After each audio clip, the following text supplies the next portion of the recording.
We are so honored to be presenting here at the conference about some of the opportunities that we have had to work with people with disabilities as members of our research team. So we do research that thinks about challenges or ideas that are important to people with disabilities.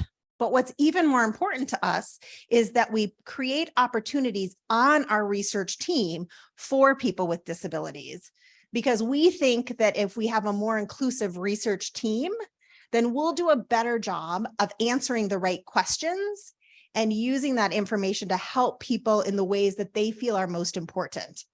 So first, I'll introduce Hannah Laufenberg. She is a student in our occupational therapy program at University of Wisconsin-Madison. And then I will introduce our two stars of today, if I could say so. So Marquise Gorner is a member of our research team. And what's really important to us is that if you have a person as a member of your research team, they should be paid for their time, because their time is just as important as any other researcher on the team. So Marquise and Edward are both paid employees in the Osterel lab, and we'll be going on the third year. We got one more year of funding on the grant we're working on, so we can employ them for one more year, at least, right? We'll keep submitting more funding. So Marquise Gorner has been working with us for a number of years. He lives in Milwaukee, Wisconsin. Some of the reasons why I appreciate Marquise is that he's very thoughtful about his responses, and he's very inclusive in his ideas. So when we're thinking about how we can bring more people in the research, he has lots of great ideas. He also is a Special Olympics athlete, and he loves to rap. So you'll get to hear one of his raps about our research activities today. Next is Edward Castern. Edward also is a paid member of our research team, and we are very grateful for Edward.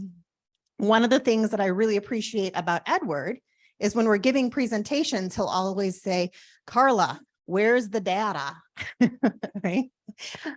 Or he also feels very comfortable to tell me to stop talking and listen, because I have a tendency to talk too much, right? So Edward is a father of a beautiful, I suppose I could still call her a toddler, Esme.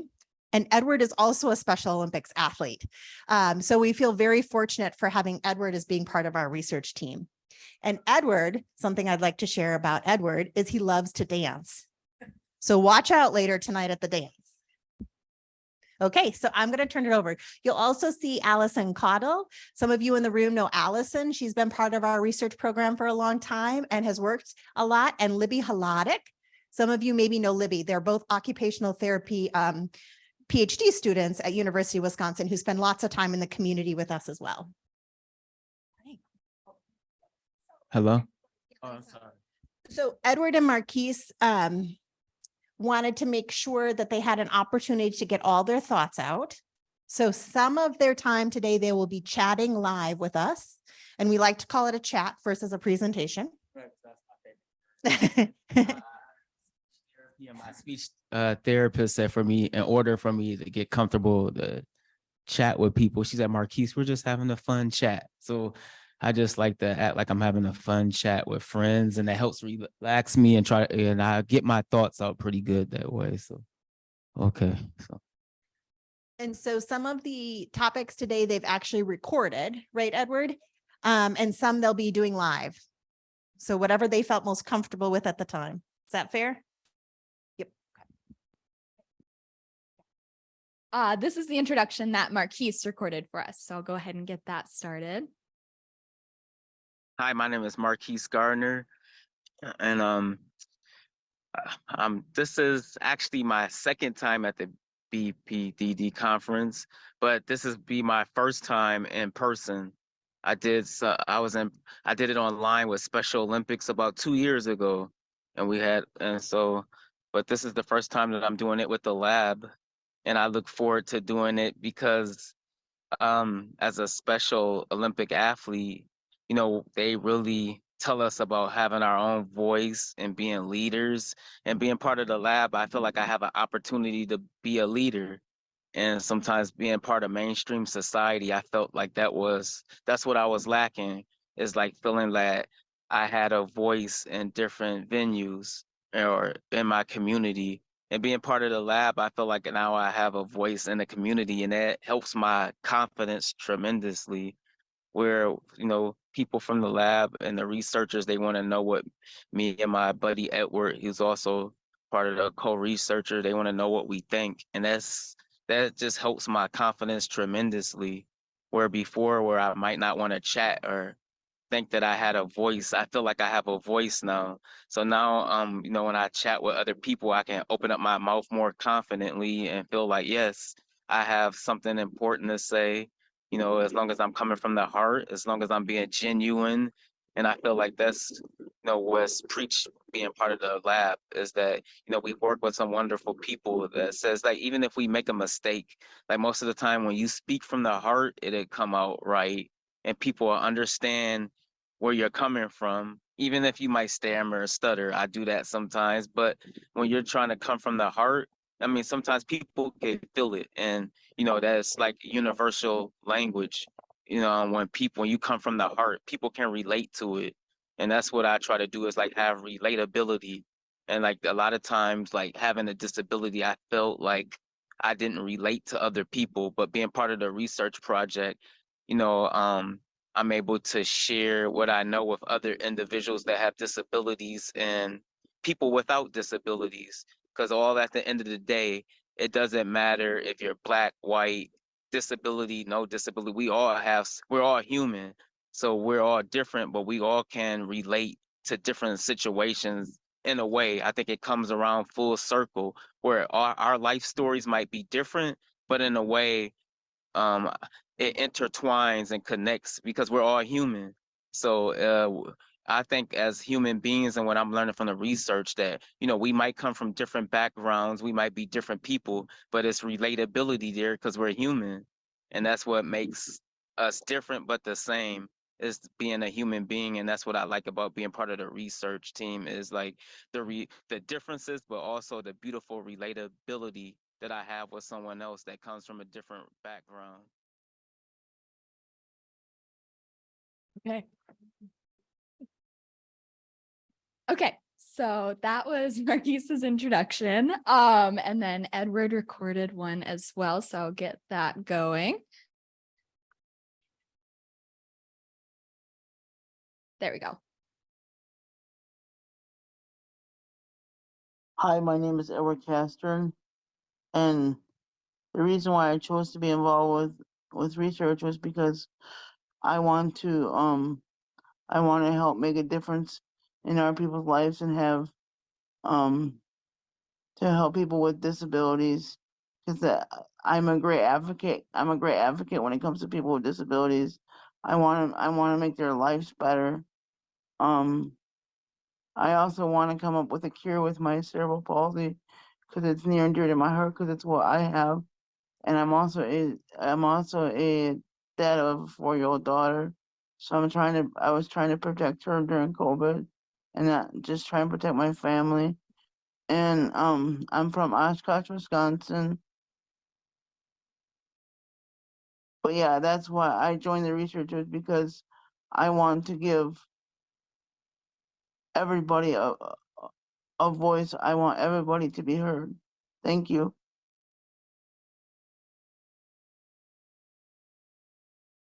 Yeah, so we recorded those when we were preparing this talk to make sure that we could say everything that we wanted to say. And I think they both did a beautiful job of discussing why they are super involved in the research and why they enjoy the research. And then Marquise also recorded a rap that he wrote for his involvement with the lab and sort of what it means to him. So Marquise, do you want to say anything about your rap, or do you want me to just play it? Okay. So sometimes like well, my dad's right there in the front. He's a good communicator. So like a lot of times, like my dad helped me publish a book and I got writer's block a lot. So sometimes I have to have him like say something like to get something in my head. So what I did before I wrote my rap, I had writer's block. I think I like pulled up a speech of like Edward talking or chatting because he's a good communicator. So I was like, please, I like to pray. So I was like, please, God, help me think of something to write because I can't. And that makes me feel. So Edward's a good communicator. I love Martin Luther King. That's a good communicator. Malcolm X, and then Tupac. And my parents always wondered when I was younger, like, why do you like Tupac so much? And one thing reason why I like him is because he raps slow enough for me to digest it. And so like I listened to Edward, Martin Luther King, and then that helped me write my rap. So thank you, Edward. Thank you, Martin Luther King, my dad, Malcolm X, and Tupac.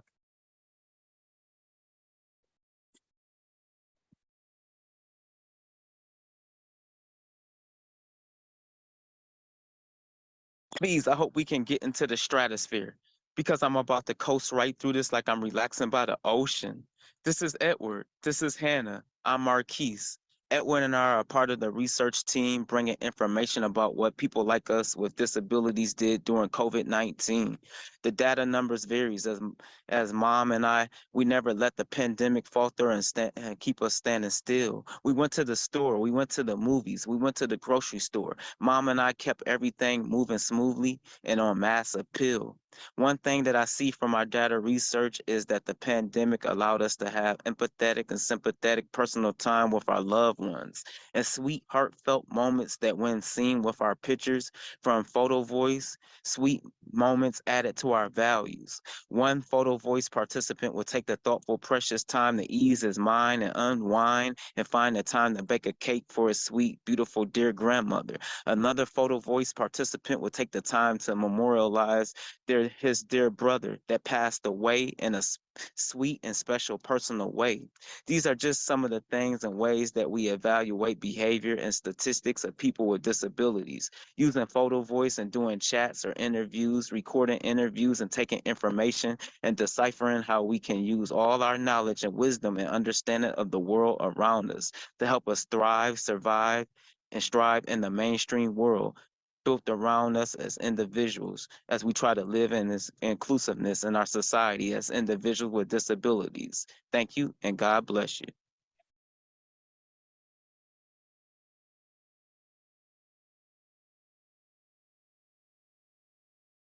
All right. Well, yeah, thank you, Marquise, so much for sharing that and recording that with us. And then Carla, can you advance the slide? Oh, perfect. No, you're good. Okay, so next up we have just some ground rules for participation today, which Edward is going to share with us. Protect privacy, confidentiality, and know that this is a safe space. Respect all others and all opinions are important. Make sure everyone has the opportunity to participate and share how they want to be inclusive, simple language. Every question is a good question. Have fun. Awesome. Thank you, Edward. And does anybody have any ground rules that they want to add that they didn't feel like were represented in this list? All right. Awesome. Sounds good. Well, we'll move forward and just keep all of these in mind as we go through the session and make sure that we're being respectful of all others in the room. And all opinions here are important, and we're very excited to be working with you guys. So you can go ahead and advance. Okay. So we have a little icebreaker for everybody today. So I don't know if you've heard of like the stand up, sit down icebreaker, but we're going to do it with raising hands. So if you're online too, you can react. But if this is your first time at the Self-Determination Conference, raise your hand. All right. Yeah. Awesome. This is great. A lot of first time attendees today. I'm also a first time attendee, so very excited to be here with everybody. And then raise your hand if you're from the Wisconsin Dells. Ooh, okay. Everybody traveled to get here. All right. So raise your hand if you came from 2 or more hours away. All right. Awesome. So yeah, a lot of driving. What about 4 or more hours away? Anybody from, ooh, all right. Long drive. And then raise your hand if you have been a part of a research project before. All right, we love to see it. Very excited about that.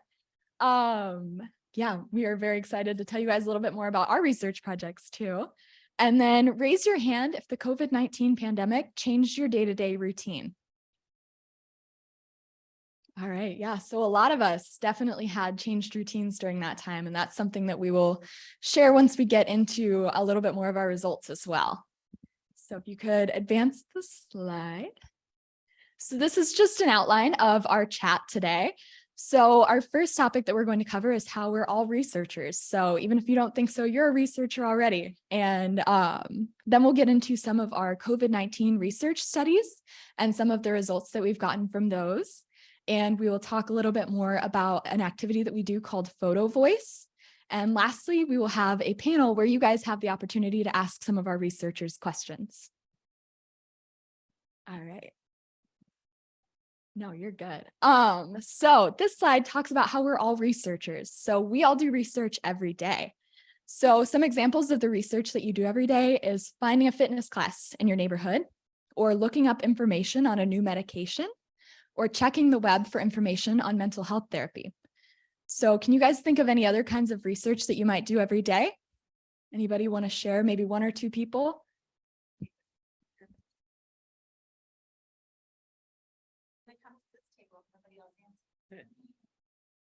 Jordan or Tyler say something, how you guys have been involved in research. Well, just being doing different studies and like who, like, for example, this COVID study I was a part of, and many of you probably were a part of, if you were wanting to be in this session. But we always do research every day, just like they were saying, because people have to do research if they want to go to like a venue or different things to find out the location of it. And I even had to do research to make sure everything was good here, accessible. If it was my first time, it wasn't my first time, but last year I had to do it because I wanted to make sure I had an accessible room and all that other stuff. So there we go. So both Jordan and Tyler have worked with us over the years. So I'm going to come to you guys if people don't speak up. Tyler, do you want to add anything?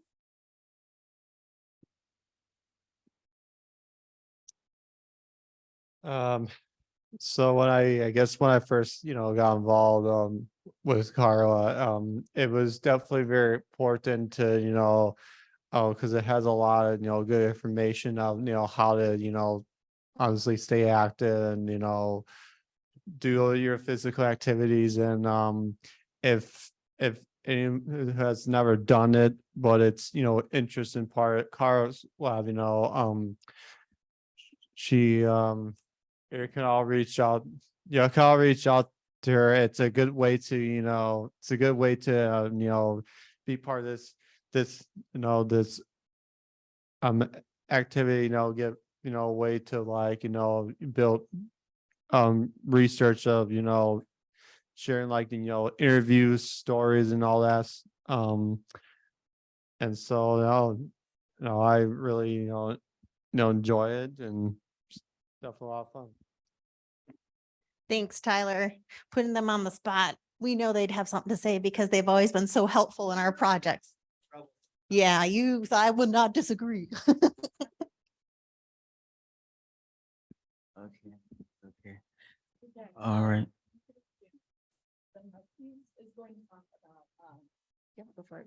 Okay. So participating in a research study. So before participating in a research study, isn't important to learn more information about the research study by asking questions. And it says, what question should I ask the researcher? Do I have transportation to get there? Will I be paid for my participation? Where will the research study be? How many times will I come in? When will I start and be done participating? How are you keeping people in the study safe?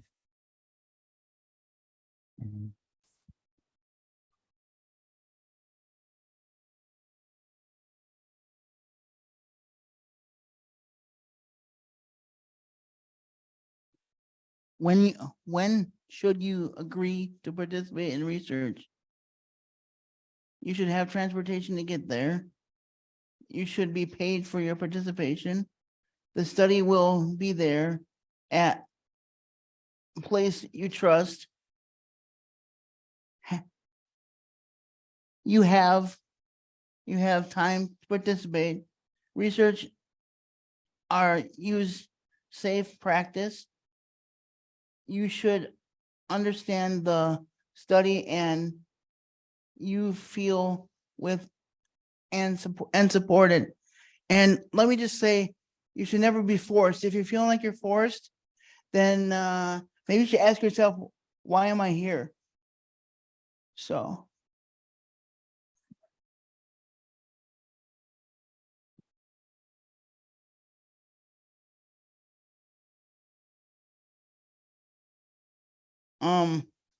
When you should not participate in research, like I said prior to, if you feel like you're forced or if you're not being paid, because those are important things, because you don't want to be manipulated or used. So you do not have to participate. Research are safe practice. You do not understand for the study or feel safe and supported. That's one of the most important things, because we're not just people with disabilities, we're humans.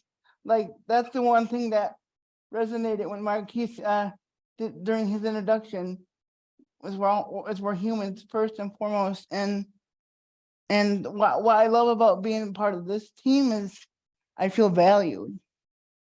I can't express about how much I feel valued, because sometimes I don't feel valued and I get looked down for my disability. I don't know if Marquise wants to add anything. Yeah, in the past, I definitely felt that before. Like in high school, I went to a prestigious high school, and like just different stuff like trying. Me and Edward chat about this, like trying out for sports. In high school, they just look at us for our disability. But like what I like about this research team is like the support. You guys give us a voice, and like I always like what Edward says. He says that he's my brother. We just have two different mothers. Yes, I do. I like that. And one other thing I like about Edward, he always like he makes me feel good, because he's like, Marquise, not only do you have a disability, but you're Afro-American. He touched my heart and it kind of made me cry. He touched my heart. He said, you're an African-American with a disability.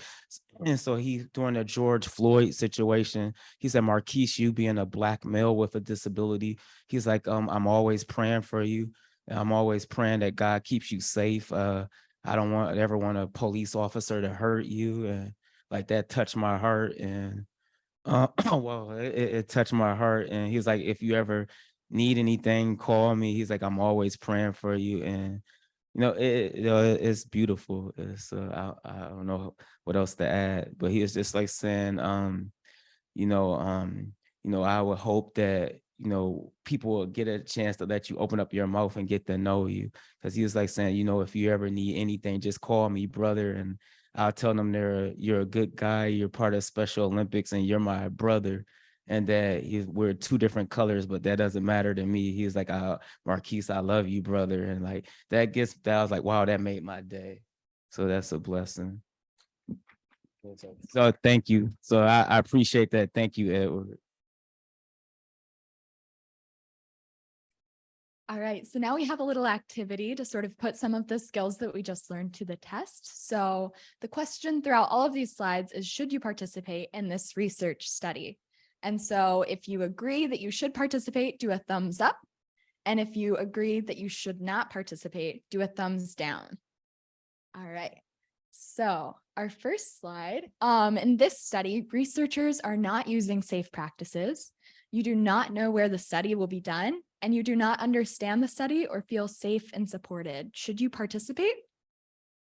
All right, looks like we have pretty good agreement that we should not participate. So the next slide will have the answer.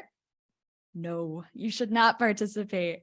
So like Edward was saying, making sure that you're feeling safe and supported and feeling all of those things that we talked about.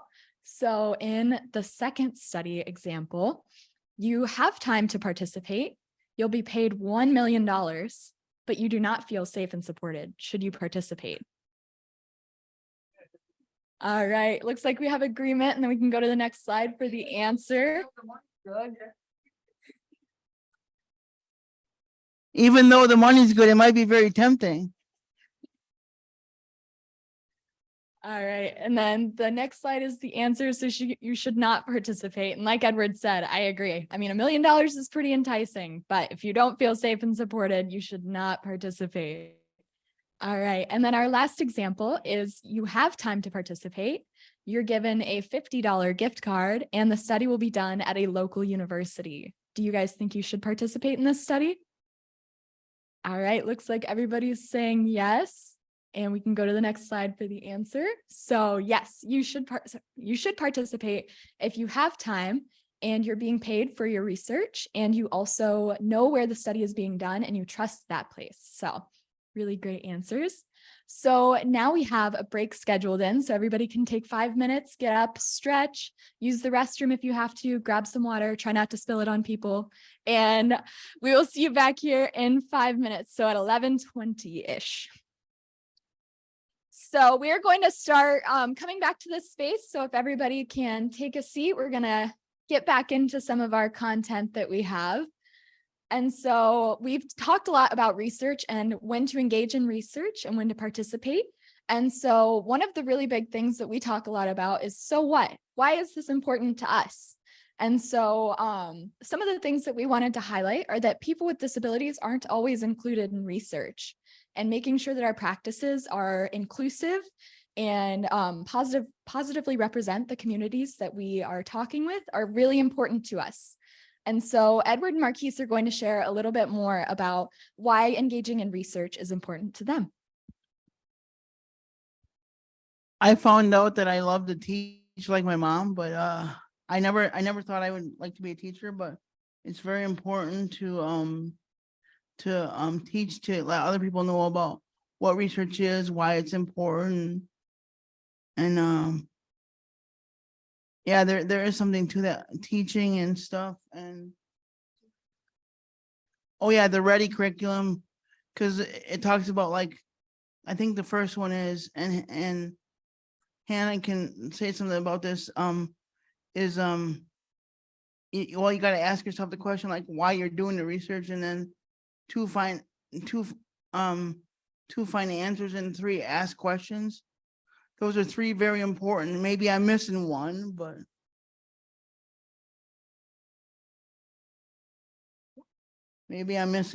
that's its key. And one of the things I wanted to share is, like I said in my introduction, I always wanted to find research for my disability. And that's something that, even though my dad's not here today, he always wanted me to get up and walk and be able to walk on my own. But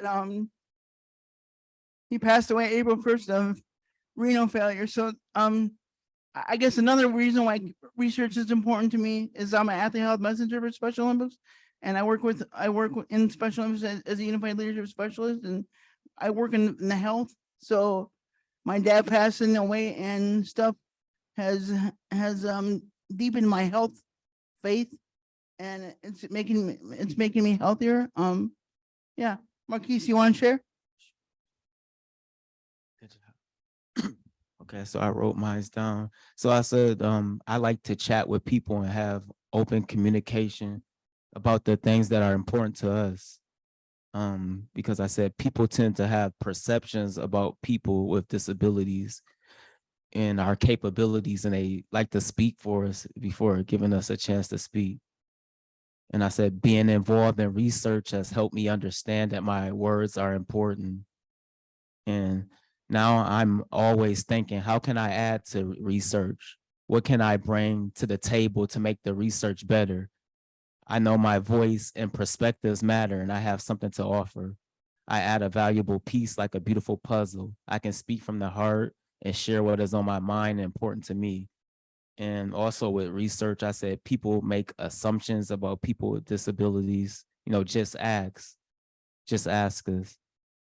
And like that's I wanted to use an example like with like research, because like Edward, when he chats with me, he always, you know, asks about race. And so I have like an example of like where you should just ask people and not make assumptions.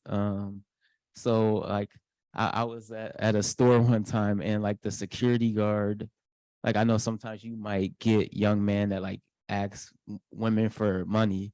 And like so like a security guard, I didn't know, but she was like kind of like hawking, like looking at me like she thought like I was just a random guy like bothering my mom. And like my mom is a very aggressive woman. She's like, that's my son and he wasn't gonna bother me. Next time ask. And so like that's like a perfect example, like where instead of making assumptions, if you don't know, ask. Because like in my eyes, like when people look at me, they say I look like my mom a little bit, but I have my dad's complexion, and my mom is a lighter skinned Black woman. So like sometimes like I got that in school a lot, where people be like, wow, you're real dark. Your mom's like, so like my mom is like yellow skin, like Prince, the singer, was. So like a lot of times like kids, they would ask questions. Like I remember in class, like the guy, he was like, man, why is Marquise dark? His mom is yellow skin. And the teacher had to explain, well, you know, his dad has stronger genes, and that happens in the Black race. Sometimes, you know, you have Black, brown, and sometimes yellow skinned Black people. So, you know, that's where you ask questions when you want to know about family, disability, and like that's a perfect example. And so it's like Carla will lead research result slides. And so Share. I just wanted to say, your voice matters, because there's two examples I want to share. One was I was working with Special Olympics, and I was working with a nonverbal athlete doing a survey, and I called, and the mom's like, it'll be a waste of time. I said, give me 5 minutes. I bet you we can get it done. It's a nonverbal swimmer, and don't remember his name, but he nodded his head. Mom got the answers, and she's like, he's never done this before. And I'm like, I told you I can get it done. Just give me 5 minutes. And the other one is I was with my partner at the grocery store. We're out and about before COVID. And my partner was answering questions for me, and she's like, well, talk to him. He can talk. Well, and the person said, well, he has a disability, so I'm not sure if he could talk. But boy, I can talk. But anyways, what I was gonna say is your voice matters. You all matter in this room. That's why you're here.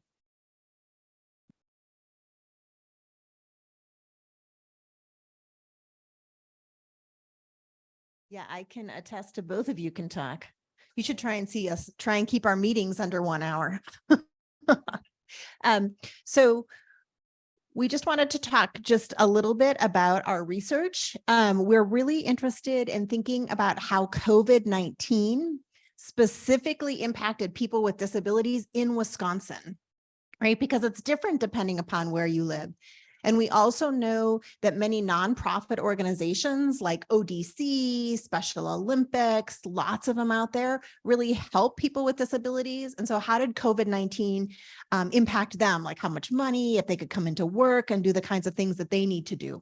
So we're asking that question by doing surveys. So people filling out paper and questions, doing interviews, and then also doing photo voice, because we think that, well, some people might really like to be interviewed and use their voice to tell us information, but other people may want to use pictures. And so pictures is a way that we can get good, really good research information from people who would prefer not to use their voice to communicate with us. So those are the 3 ways we did that. So just a couple of quick numbers, and I'm looking at Edward. The data. Get it right. That's right. So when we surveyed nonprofit organizations in Wisconsin, and so that would be places like Special Olympics, ODC, People First, and we asked them, how did COVID-19 change what they were doing? And so 66, 2/3 said they had to reduce the number of volunteers. Over half of these organizations that are so important had to reduce the number of staff. 66 said they had to, or 60% said they had to not do a major fundraising event. And we know that fundraisers are so important for their budget.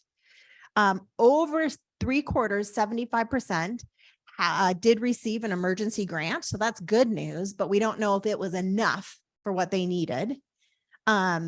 And over 70% communicated or chatted with the government or other organization. So we found that a lot of smaller nonprofit organizations were trying to work with other organizations to try and stay afloat during this really important time.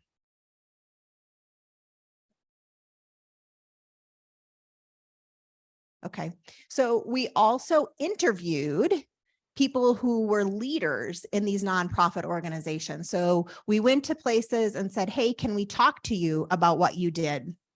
And one thing that we've heard is it changed how people thought about health and wellness. So before, if you had a cold or you were sick, people would say, power through it, come to work anyway, right? That doesn't happen anymore. Now, if you're sick, people say, stay home until you feel better. So it really changed how people working in nonprofits went to work or when they didn't. Everybody became more flexible. So you could work online, you could come into work certain days. Many of these nonprofit organizations, they changed what services they were providing.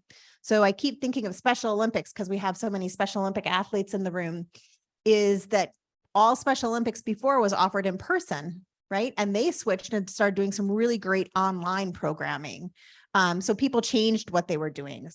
And many people talked about new opportunities and silver linings. So COVID was really rough for all of us, but sometimes there was maybe some new things that happened, such as learning how to use Zoom, that made it some small benefits, right?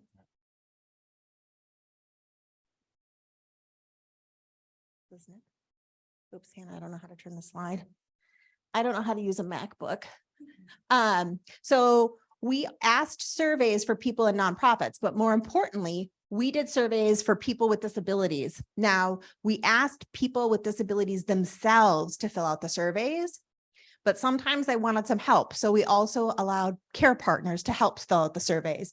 And so they said that 73% had a really difficult time getting any kind of reliable transportation during COVID. And they felt that it was worse than before COVID. And we know that transportation is always really hard. Almost 70% had difficulty going to the grocery store to get the food they needed, or going to a pharmacy to get the medication they needed. They weren't able to pick up those things the way they wanted to. And almost 70% had a difficult time buying or paying for things that they needed.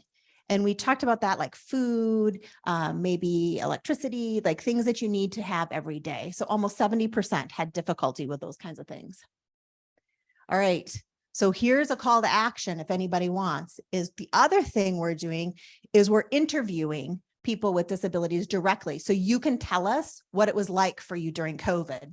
So we have about 40 people that we've interviewed. We're looking for a few more.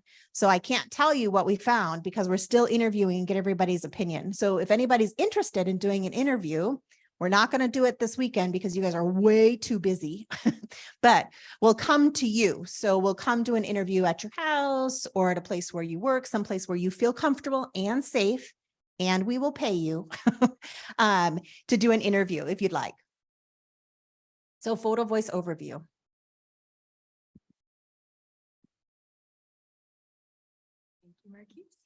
All right, so in the beginning, we had the pictures of everybody who was involved in this project, and one of those people was Libby Hladic, and she went ahead and recorded some slides for us so that she could still be a part of the presentation today, even though she isn't able to physically be here.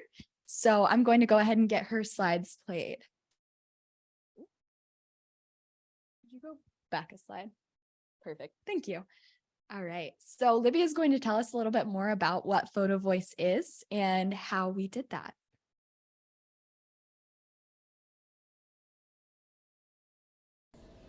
Hello, this is the voice of Libby Hladic. I'm going to share with you a bit about Photo Voice. Photo voice is a research method that we use in our research in the Austral lab. Photo voice is a research method used to gather information about experiences and opinions. It uses photographs as the participant's voice. Photo voice is a way to communicate ideas and experiences that can be hard to describe, but can be shown in a picture. We think it's a helpful tool to answer research questions and share what you think. Our photo voice research process has 3 parts. 1, orientation, where participants learn about the study. 2, participants take photos and share their ideas. 3, participants write captions and talk about the photos in a group called a focus group. All right. So yeah, there was our little overview of what photo voice is and how that process works. And then Libby is going to talk a little bit more about our study specifically. Listen closely. Come on. Photo voice analysis. Just a minute. Our photo voice study that we are talking about today asks the question, how has the COVID-19 pandemic changed things you do every day for your health and well-being? We asked people to consider their life at home or their living situation, their work or volunteering, their community, and their health care.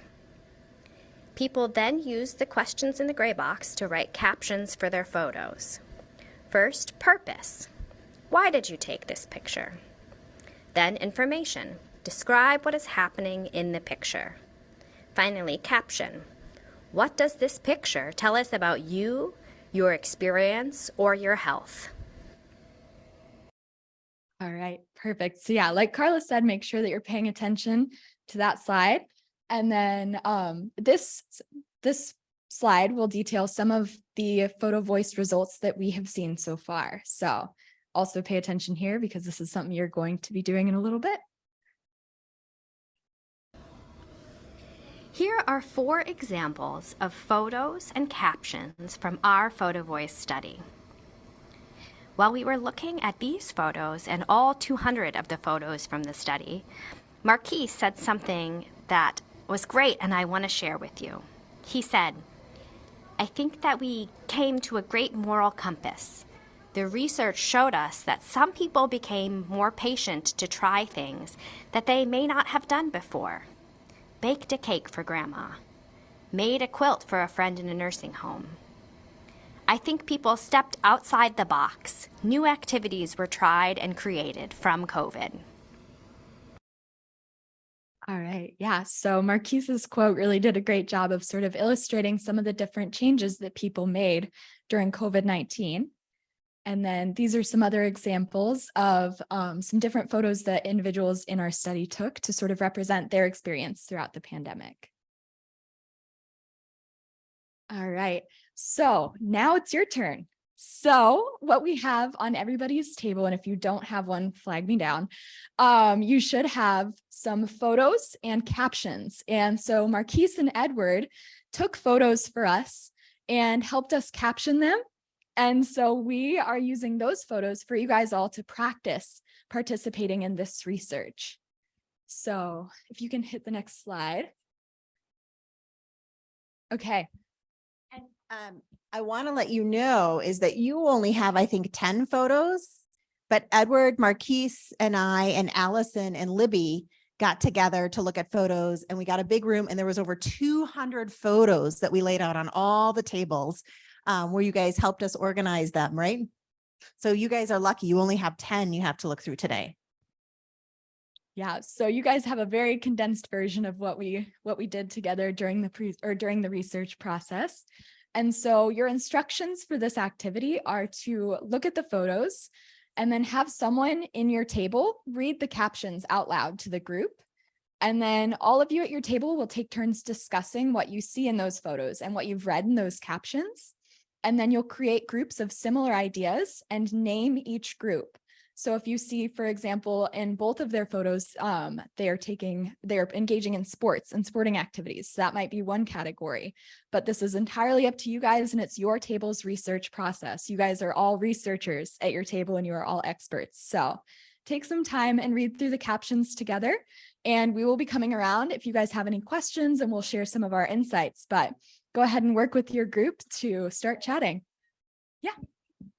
Remember to ask yourself questions and then, you know, evaluate and find the answers. That's for the photos. Anything else? No. I can't think of Okay, yeah, anything. works. Have fun, everyone. Yeah. Have fun, and then because when me and Edward did this with, I had to get help because it was it's gonna be different categories. Like, how can I say it? Like somebody reading the guy baking a cake for his grandmother. It's more than one category. So you're gonna have more than one category. So sometimes it's not gonna be a wrong category. It's gonna be more than one. So Look for like things as far as location, look for different things and look for facial expressions or look for props. All right, so go ahead and get started and we'll be coming around the room. And then for anybody joining us on Zoom, there are QR codes on the screen and you can use those and use your phone to scan that. And you can also see the photos and the captions from today's presentation, and you guys can participate on your own.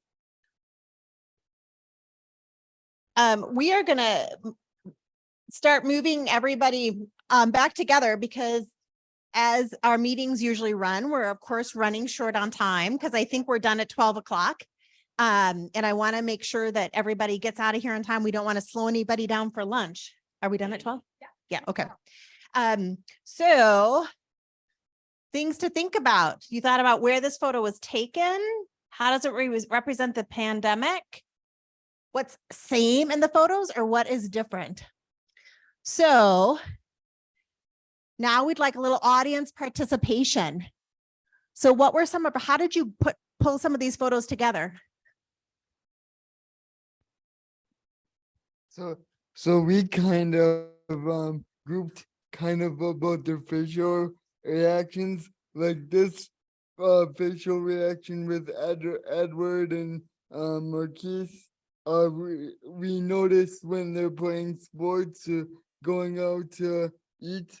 It made a lot more sense when we read the description, like to get more finer details and stuff like that. And we kind of grouped them all into two different categories. Awesome. Jordan, I love how you looked at the facial expressions, the pictures and the words. So you could use both or either one. Anybody else like to contribute on how you grouped them? Things you noticed about the pictures?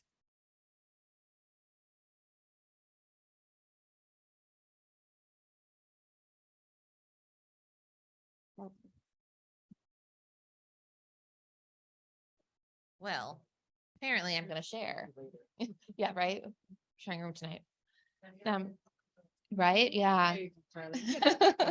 We grouped ours into 3 different categories, and we did ours based on the photos and the descriptions together. So we have 3 different categories, which are sports and emotional well-being. And then we have outings based on going out to dinner, going to movies, going to church, and going to Barnes and Noble. And then our last category that we have is fears, which is where the pictures express that they had fears of COVID, not having information, and what could possibly happen without having that information. Love it. Do you guys have anything to say? So fears, health and social. let me see. So a lot of times when I didn't have Edward around, I just one thing I tried to do is like try to be. It was a lot of unwanted conversations. Like sometimes people will just randomly say, "Hey, did you get your shot?" And I would be like, "Well," sometimes I would have to explain to people about my sickness, and they'll be like, you shouldn't come to this area if you haven't been vaccinated. And so for me, maybe trying to be diplomatic and be respectful where someone was gonna like feel like they have to educate me and be like, oh, you definitely better have your shot if you're gonna come to this location. So to be honest, I wore my mask, but people would try to tell me, well, you definitely need to get your shot. And I'll go to the barber shop and they'd be like, I'm not gonna cut your hair if you don't have the vaccine. But my parents chat about that, and my caretaker, I couldn't get the shot because I have Crohn's and I'm on a lot of medication. So just being able to try to be diplomatic and explain to myself to people in my situation. Because a lot of times one thing me and Edward chat about is what is it? Invisible disabilities. Like a lot of times when people don't know that you have a disability, they assume things before they don't know, because they don't know our story. So Edward, that's one thing I like about him. He's a good communicator. He'd be like, Marquise, try to be diplomatic, open up your mouth, and people, they don't know your story until you open up your mouth. So it's like this guy is a blessing. I always keep him in mind. And what I wanted to say to that is during COVID, I felt isolated a lot. I felt withdrawn because, and I got tired of the media coverage because the media likes to do a story and they like to blow it out of proportion. One example I have is I couldn't go to the grocery store, and I love talking to people. I love to talk. So not being able to have Special Olympics, not being able to go grocery store, my number one thing was it was protecting my 4-year-old daughter, because that's the most important thing to me, and my partner was the most important thing. So just having her go to the store, but it changes. I don't know about you guys, but it changed my whole world, because it turns you upside down, and it makes you value what you have right in front of you more. And I just, I say value a lot, but it's true. You have to value what you have. When I was born, I only weighed 3 pounds. Doctors give me a 50-50 chance of living or dying. But I know if I just touch one person in this room, I made my difference. Oh, thank you. I can see, thanks. See, Edward is the type of guy, sometimes when I speak, I get like a brain for, but he put it on my heart before we started this chat to share my story. Like, same with me. My mom, when she gave me birth, I only weighed 1 pound at birth, and the doctors didn't give me a chance to live. I was in the hospital 66 days, and they told I got to read my mom's journal, and it just gave me a chance to see life from her perspective. And I appreciate being here. So she wrote, like, thank God my baby's finally home. He only weighed 1 pound at birth, in the hospital 66 days on the incubators. And Edward told me to share that. So me and Edward, we thank God that we beat the odds, and we have life to share our story here with you today. So thank you. One more thing I wanted to say is, don't take anything for granted, because you're only given 1 or 2 shots, and like things could have changed differently for my mom that day. But reason why I'm here, but I don't take life for granted. So don't take anything for granted. It's important. Yeah, amen. I don't.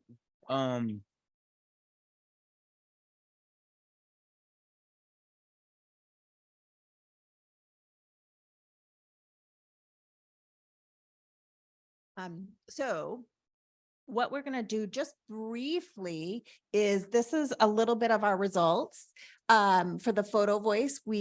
But we're not actually going to talk that much about it, because I'd like to have an opportunity at the end for questions and answers for Marquise and Edward. So we're finalizing our photo voice, and then we're going to put all the photos into a book and make it available so you can see everybody's photos and their experiences. So we're pretty excited about that. Hopefully by conference next year, we'll have copies of it so you all can look at it, because it's pretty powerful, people's stories.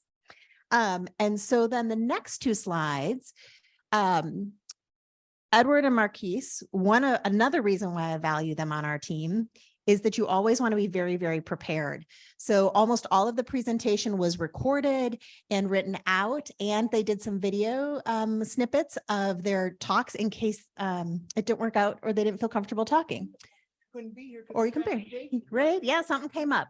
So, but we are going to skip those two slides because we have 15 minutes left. And I would like to open it up to the audience to ask you guys some questions about the panel, right? So what is it like being on a research team? If they have questions about what you guys do. So can we do that instead of showing your videos? We'd rather have you live. Right? Of course.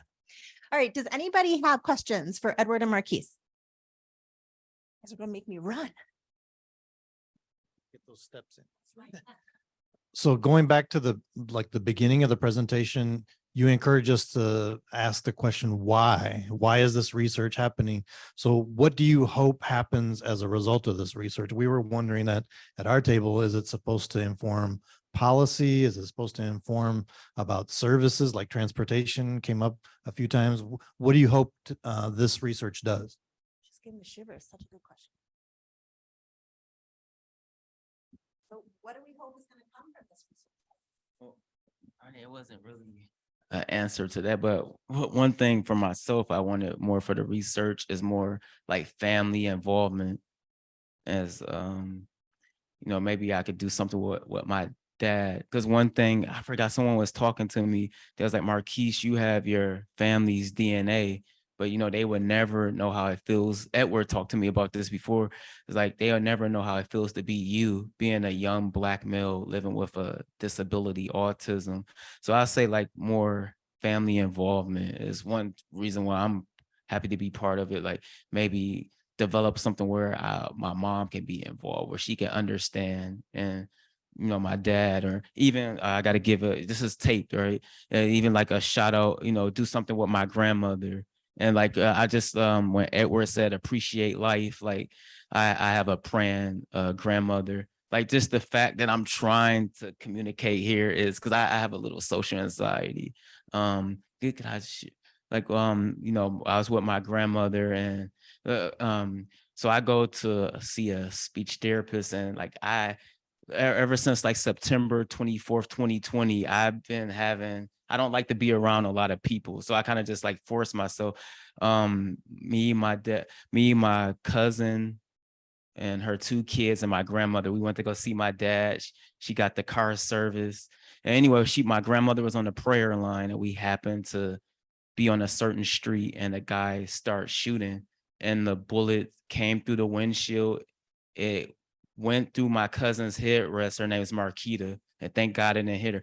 And her beautiful little girl, the 6-year-old, I told her I was the only male in the car. I screamed for all my beautiful females in the car, like keep your head down. So they had their head down, and my two cousins, they hid their head underneath my armpits, and the bullet hit the seat right next to the 6-year-old. So like I have a little social anxiety, and that just made me think about it made my heart jump when Edward said enjoy life.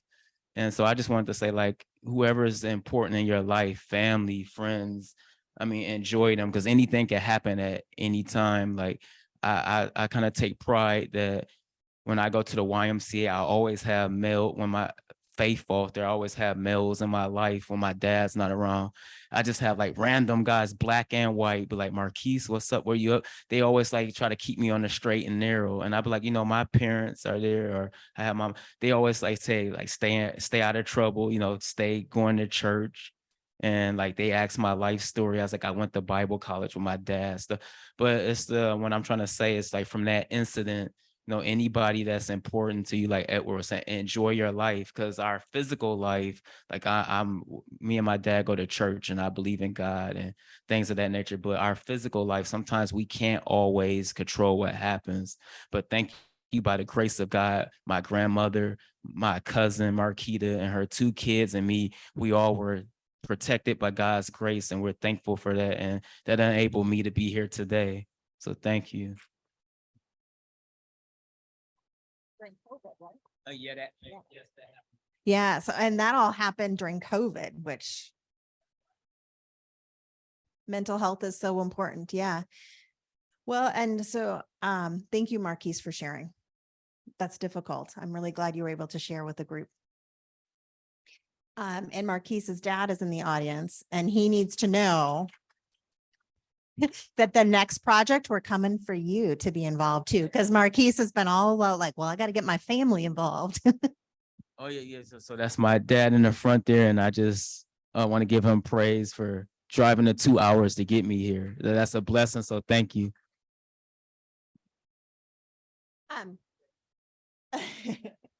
Um, and so one thing that Marquise, Edward, and I have talked about that sometimes we as researchers, meaning me, not them, don't do such a good job at is then changing our results and actually making a difference, right? For us, what we often do is write it in a research article, which doesn't benefit really anybody in this room, right? It benefits me as a researcher and nobody else. So what we're trying to do with this is be different. So we'll finish all of our data collection by December. And then we have a group of time where we're meeting with the community partners. Carla right there at the table. I just asked her to do it later on to talk about, well, here are our results. What would be the best way that we can use them to benefit you all from what we found? And so we had a meeting with Beth Swadine for BPDD, and she's told us some ideas about things that they're working on that we think we can use some of our results and take to policymakers to potentially try and change. And so we're really leaning on our community. So all of you in the room, because that's not our area of expertise. We can tell you what we found, but then we need you to help us know what to do with it. And so that's what we're going to do. And we're going to pick some things that seem to be most important: transportation, mental health services. Edward, I know, could talk about this, but housing stability and having a safe place to live that meets all of your needs. These are some ideas that are coming across that are really important. And if you don't have those things, it's really hard. So those are things we're hoping policy-wise we might be able to push. Another question for Edward or Marquise.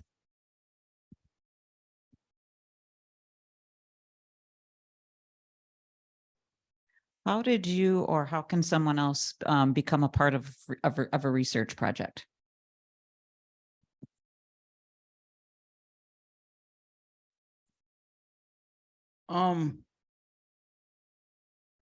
It's kind of simple. You just gotta ask around and find the right person. Or if you're not sure, like, go to our website and call Carla, email Carla and say, hey, I'm a person that's interested in becoming involved, because I'm sure we can find a way to use you. Like, if you don't have a disability, they could still use you.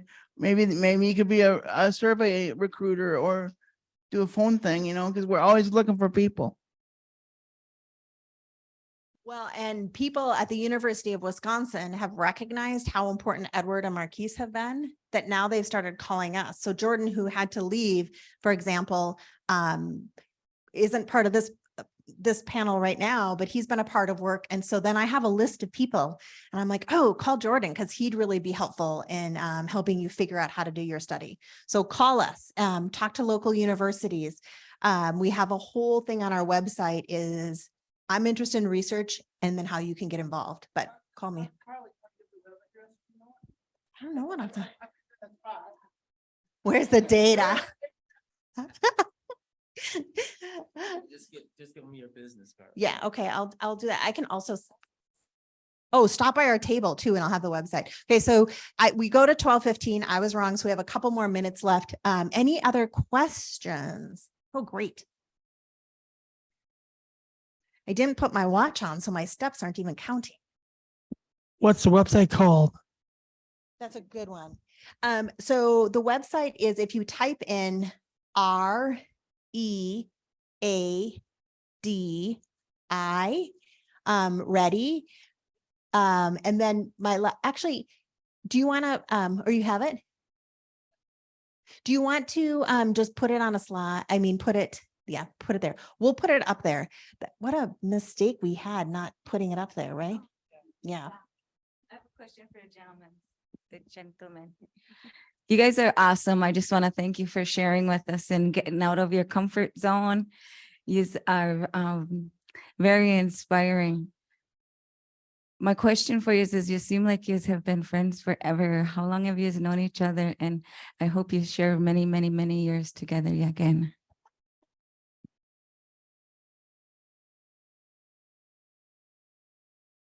Who wants to start? Did you? Yeah, right. 2018 Special Olympics. Well, my parents helped me publish a book, and I did at the open ceremony, I got to speak, and Edward came up and introduced himself, and he was like, "Good job, brother." And he's like, "I would like to get to know you better." I was like, "Cool." That you come out of the elevator and that stopped you. Right. And so, yeah, so he always open to talking. I was like, cool. I was like, I definitely want to be friends with this guy. So, He almost feels like a kindred spirit in a way.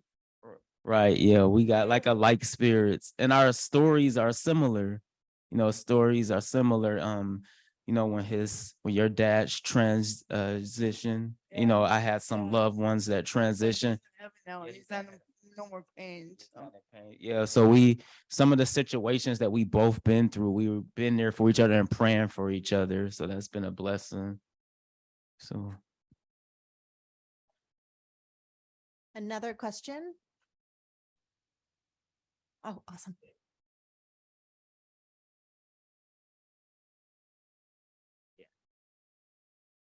Yeah, that's fine. What resources do you have to help other PIs involved and have more diverse representation in their labs? What kind of research? No, what kind of resources? What kind of resources? People that are disabled involved in it. Yeah. That's a great question. So what kind of resources do we have for other researchers? Now that is a question I like. Because like Edward and Marquise, we've talked about is that as a person with a disability, if you want to get involved, sometimes other researchers aren't so good about it. Right? We have to get to those other researchers, and that's one of the things that me and Carla and Hannah and Allison always talk about is to get to them, and we have to figure out why we're not getting to them. Why, what's the most important? Marquise, why is it important? because to make our society better, we got to have open communication, even like dealing with the pharmaceutical companies, the doctors, sometimes doctors don't even know how to chat or what should I say, talk with people that have disabilities. So, I mean, it's important for them to be part of this research. So, instead of someone saying that, oh, I don't think Edward could talk just by looking at him. I mean, like I said before, you can't make assumptions. You don't know anybody's story until you get to know them. Just like a lady thinking that I'm just a regular person messing with my mom because I don't look like her. But if she would have asked, I would have been like, hey, I got my mom's DNA, my dad's DNA, and that's how family works. So it's like with disabilities, families, you gotta have an open heart, and that's how you learn. Because like it's almost like when I'm not going to use the word prejudice, but sometimes like you have to come out of your comfort zone so you can learn. Because I will hate when being places and people will be like, "Excuse me, sir, are you messing with that lady or are you messing with that?" I mean, like I said before, like with disabilities, like me having autism, you have some brilliant people that have autism that could do math calculations in their head. And like Edward told me, like, Marquise, you got to teach people about this. So it's almost like I always thought about being like an advocate for people with dark skin. Just because like, I don't know, like I'll be somewhere with my mom and people like think that I'm bothering her because I look different than her. Like, and like, so I asked my doctor, I was like, teach me about genetics then. So, okay, it's like basically, I could have a kid with a pure Black woman, and my kid could, if you guys know who Steph Curry is, my kid could come out looking like Steph Curry. So that's how my mom looks. So a lot of times when people don't know about Black people, they got to understand that Black people aren't just brown, dark, and that's it. It's brown, dark, yellow. Because I mean, I get that every time, like where I be like, they be like, "Are you bothered?" And that's so doing research, it gives you a chance to open up your heart, give people a chance to talk. Like Edward definitely can talk, and so you give people to talk, and that's how you don't have assumptions by letting people open up their heart and you learn their stories, and that's why research is important. especially for like the dental care, because I had a hard time, and thank God for Iris to find dental care, and that's a big thing. I was gonna say never assume. And as far as dental care goes, I was eating Taco Bell one night, and I had some pain, and I thought I cracked my tooth, but it was already cracked. And the local dental place, I was trying to get into a dentist for 3 years, and I was in so much pain. I didn't tell my partner. I didn't tell Carla. I didn't tell Jeannie. I didn't tell nobody. So don't be afraid if you have a need. Don't be afraid to get up and stand up for yourself and express yourself.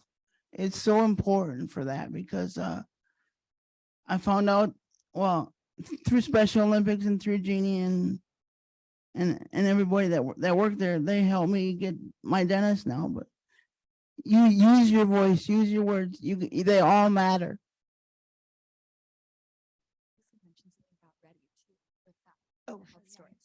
Yeah, so one thing that we've talked a lot about and that Marquise and Edward helped our lab develop is a toolkit called Ready.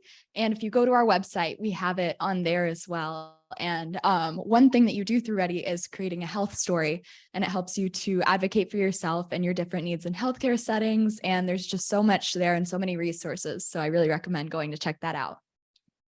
So one quick thing, I want to make sure we get back to your question, as well as Marquise and Edward. So one thing, Edward and Marquise, they have brought up more research ideas than we'll ever be able to tackle. But it's so helpful for them being on our team, because they keep bringing up things that are really important that I wouldn't ever think about. And how can we get other researchers to think about it? And so we've developed some resources like accessible consent forms, because if you participate in a research study, you have to fill out a consent. And the way that we currently do them is terrible. And so we've tried to develop an accessible one that we use for everybody in our research studies, not just people with disabilities, because the new format, it's like universal design. It works better for everybody. Yeah, that's true. Edward's always trying to help me cut down on the words. That's one thing. The other problem, and Don, I'm going to pick on him a little bit, was part of our first Ready development group. And he said to me, he's like, that's great. Train all these people to be engaged in research. And then what? Right? What are you going to do?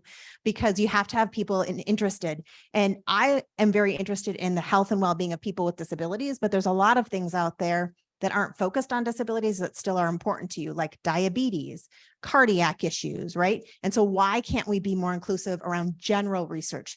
So we currently have 2 grants under review for the University of Wisconsin-Madison that every researcher who has doing research with humans, we would interview and survey them to think about, why are you not including people with disabilities?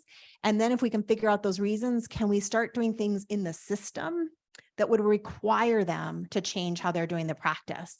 And so we're hoping to change at a system level, because I don't think, so there's something called the IRB, which regulates how I do research. It tells me what's safe, what's not. And if I can make the IRB think that people with disabilities are important to include across all studies, that's where I think we need to start. So we're trying to do that. Yeah. That's where people like me have to go to IRB and tell them why it's so important. Yeah. So on this new grant that it's under review, we don't have it, but both Edward and Marquise are part of that project if it gets funded, but we'll have to see. Carla, that's why they need to hear our stories. Yeah, exactly. Any last questions or thoughts? Or is it about 12:15? Exactly. Thank you so much. And please feel free to come up afterwards. And thank you, Edward and Marquise.